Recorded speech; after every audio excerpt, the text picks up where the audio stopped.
बड़ा सवाल यह है कि आज पूरी दुनिया, बहुत सारे देश एक दूसरे को बधाई दे रहे हैं। बहुत सारे देश और पूरी दुनिया ये सोच रहे होंगे कि अब शांति की स्थापना हो जाएगी और अब और बेकसूर लोग नहीं मारे जाएंगे। लेकिन आज बड़ा सवाल यह है कि जो 15,000 बेकसूर लोग मारे गए हैं, इसके लिए कौन जिम्मेदार होगा?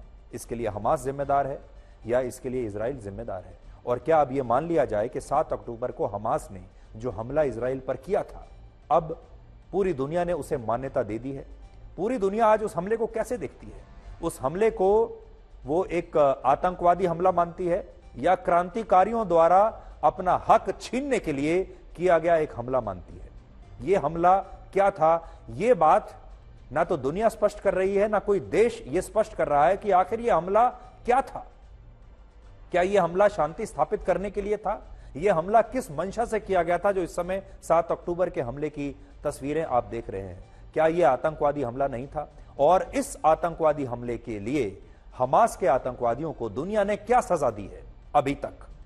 उसका जवाब है, कोई सजा नहीं दी। इजराइल हमेशा यह कहता रहा कि हम 1 हफ्ते में हमास को समाप्त कर देंगे।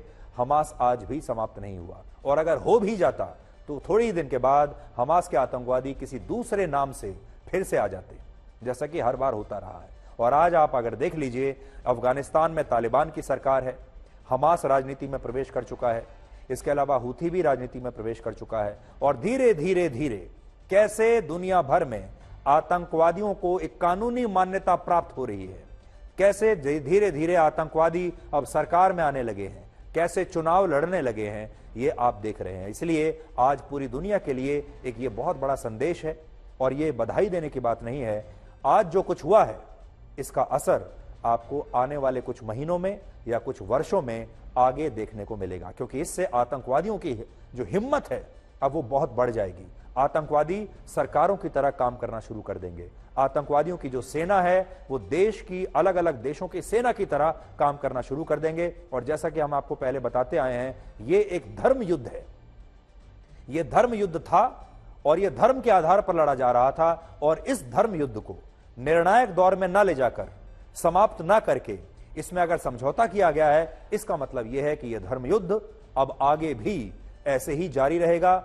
हो सकता है इजराइल के बाद किसी और देश के खिलाफ लड़ा जाए, हो सकता है अगली बार भारत के खिलाफ लड़ा जाए, और भारत के खिलाफ भी जब लड़ा जाएगा तो यह भी हो सकता है कि भारत को भी आगे चलकर, बहुत नुकसान उठाने के बाद, आगे चलकर इनसे समझौता ही करना पड़े, क्योंकि पूरी दुनिया आ जाएगी और कहेगी कि अब जो हुआ उसे भूल जाओ, अब समझौता कर लीजिए। जरा कल्पना करके देखिए कि हमारे देश में जो 26/11 का हमला हुआ था मुंबई में, अगर उसके जो गुनाहगार हैं, यह मामला और आगे बढ़ता और दूसरे देश आते और कहते थे कि कोई बात नहीं, आप आतंकवादियों से समझौता कर लीजिए और आप पाकिस्तान से भी समझौता कर लीजिए। आज बिल्कुल वैसी ही स्थिति उत्पन्न हुई है, और यह दुनिया के लिए और दुनिया की शांति के लिए अच्छी बात बिल्कुल भी नहीं है।